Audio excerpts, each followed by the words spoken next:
Hi guys, so kakong gabiun na magtahi day taog loop. Okay. Looping meaning kanini siyang butanganan og butonis kung asa isulod ang butonis aside sa button hole. So muna siya karon ha. So we will start here and so 1/4 inch or less than 1/4. Okay, yan na. So, continue ang tahi. Dandahan ng pagtahi para hindi matahi yung daliri natin.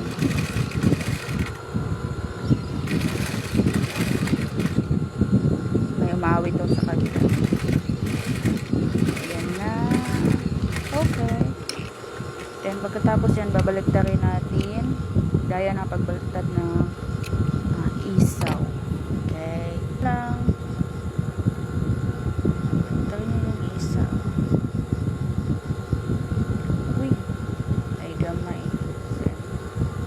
Hanggang sa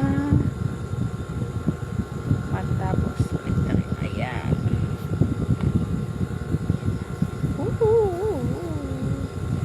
Yan. May loop na tayo. Okay, good. So, puputulin natin yan with 1 1/2 ang length. Okay, 1 1/2. So, ayan. 1 1/2 na po yan.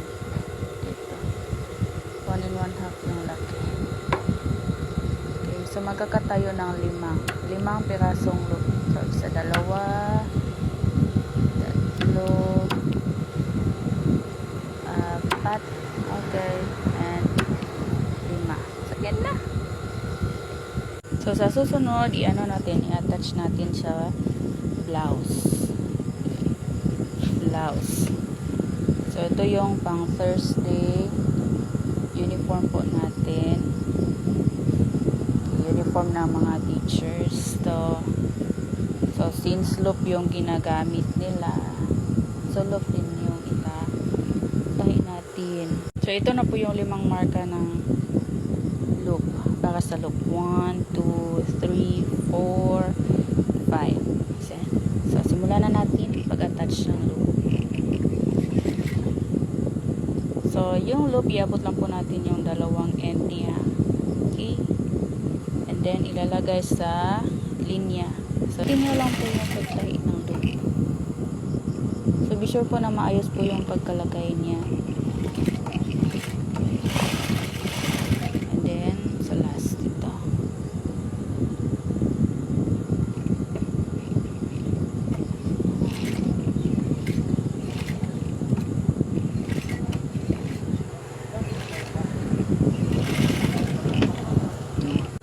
Ito na po yung 5 loop natin. So, ganyan na siya. Okay. Then, attach the facing.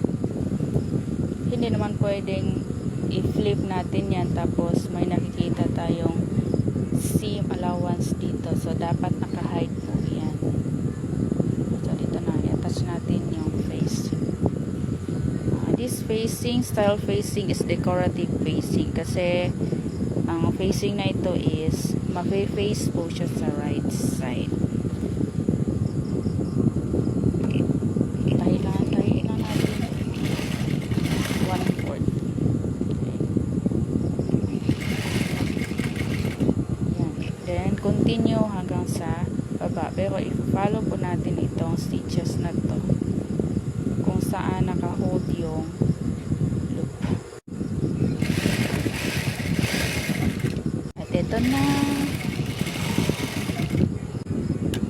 Slash natin yung neckline para pag baliktad natin hindi po siya bulky. Then top stitch tayo dito sa bodies, hindi dito sa facing. Sa bodies tayo magta-top stitch. Top stitch, tatahin natin siya sa ibabaw ng stitches. So top stitch natin siya hanggang sa neck point.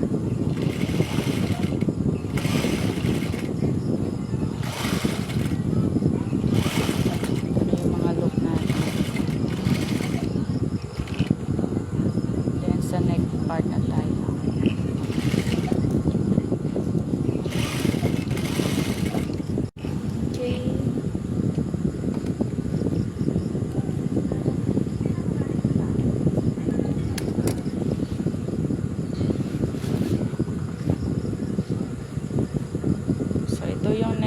part, ito yung shoulder, at ito yung center body.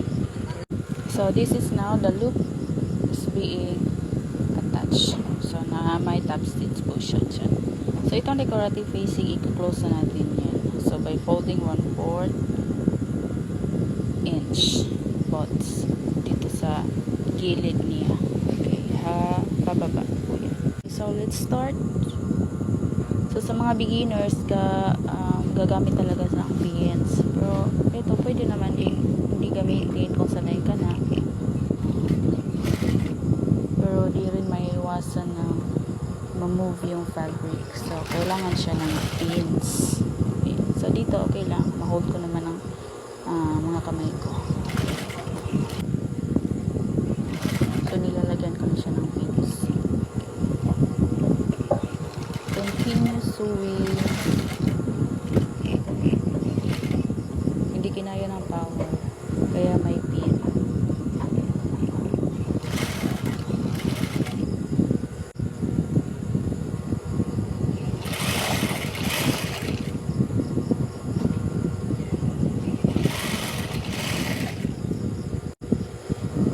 So malapit na tayo matapos. So this is it.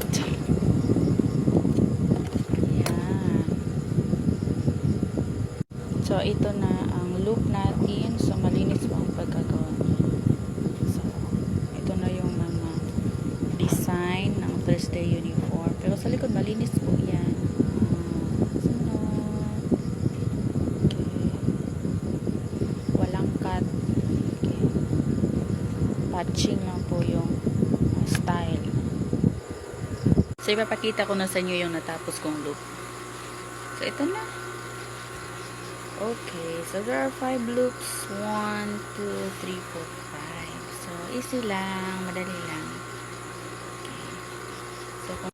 So, thank you for watching guys. More sewing videos or tutorials pa po tayo. Or kung may gusto kayong papatay sa akin, na gusto niyo rin makita or malaman yung style ng pag-tahi, just comment below.